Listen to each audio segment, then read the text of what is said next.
Hello, my early childhood friends, and welcome to Task 3.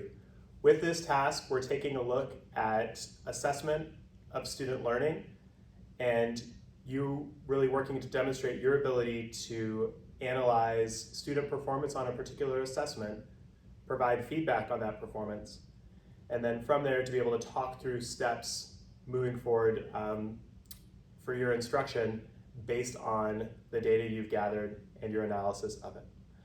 So in terms of artifacts, it's really helpful to take a look in your early childhood EdTPA handbook at pages 46 through 49.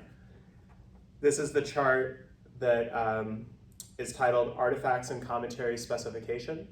And for this particular task, you have a fair amount that you'll need to collect and upload that you will then draw from as you're providing your responses to the particular commentary prompts. So for early childhood, you will choose two focus students, right? These are your focus students or focal learners for the purposes of task 3. And so with these focal students, at least one of them should have a specific learning need. For example, a student with an IEP or a 504, a struggling reader, a student who is labeled as gifted and talented or receiving accelerated learning services, an English language learner, or a emergent bilingual student. And so you'll want to ensure that at least one of your students has one of those learning characteristics. And then in terms of choosing your other student, it's really up to you at that point. So you have these two focal learners and you'll be analyzing their work in detail. You'll also need to analyze performance on your targeted assessment, your EdTPA assessment, for the entire class. So this is, once again, your EdTPA class, which could be your entire group of 18 to 20 students that are in your whole class for your placement. It could be a smaller group if for task 1 and 2, you've chosen to work with a small group of at least 4 students as your EdTPA class. You would be analyzing assessment data based on that small group of students. So you just want to stay consistent with the group that you've labeled as your EdTPA class for all 3 tasks. Now, with artifacts, we've talked about the work samples for your 2 focal students, so you'll need to have those prepared. Those can be written. If they are, you'll want to be sure to black out any sort of mention of the student's name so that they can remain anonymous. It can be audio or it can be video. So you have those 3 choices in terms of how you share their evidence of learning from the assessment you've chosen. Additionally, you'll need to have a listed evaluation criteria for the assessment that you're analyzing. And so with this evaluation criteria, it should match the learning objectives that are addressed in the assessment. It should focus on providing opportunities for children to demonstrate language and literacy development. So that doesn't mean you can't have other criteria within your evaluation criteria, but you really want to focus in on student language and literacy development, since that's the core of your work in the EdTPA, is really focusing on student learning in that particular area. So you have that video and audio evidence of learning, which we've talked about here, the work sample for the common assessment. You have observation notes, so you'll have some sort of anecdotal notes or an observation tool that could be certain things that you're looking for and you're kind of noting the extent to which students engage with them. And these observation tools should focus on student development of language and literacy. And so you have these 3 sources of evidence for each of your 2 focal learners. So once again, it's the video and audio evidence of learning, and those can be up to 7 minutes long for each of your focal students.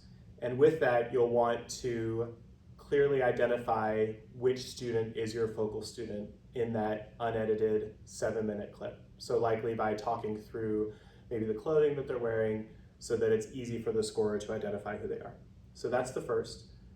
Second, those observation notes that we discussed, where you are observing and noting either just kind of by providing a summary, or this is what I notice, anecdotal notes, or some sort of observation tool, or maybe you're listening for sequencing language, you're listening for certain types of syntax or discourse, whatever the case may be, for observation.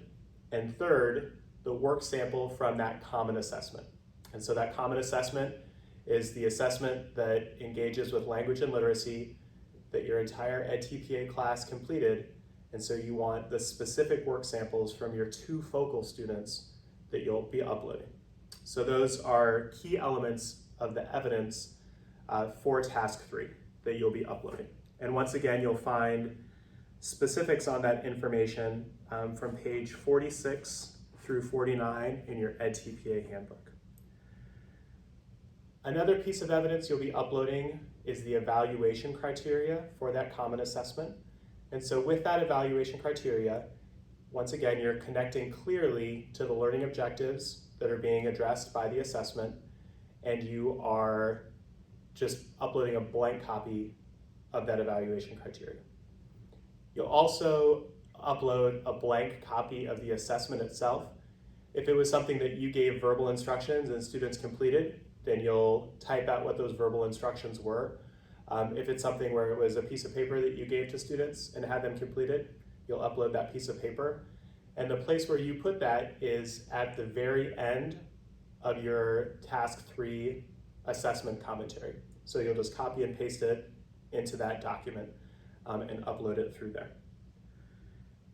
The final piece that you'll need to upload in terms of evidence is the feedback that you gave to your 2 focal students in their performance on the common assessment. And so that feedback needs to be age appropriate, that they can understand what it is you're saying. It needs to be directly connected to the learning objectives measured by the assessment.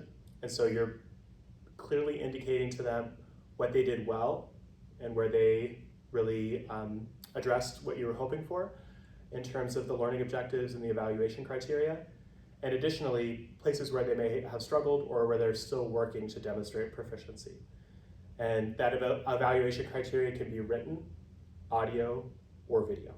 And so you'll be uploading that as well. And there's information around that in that evidence and artifact chart that I mentioned just before.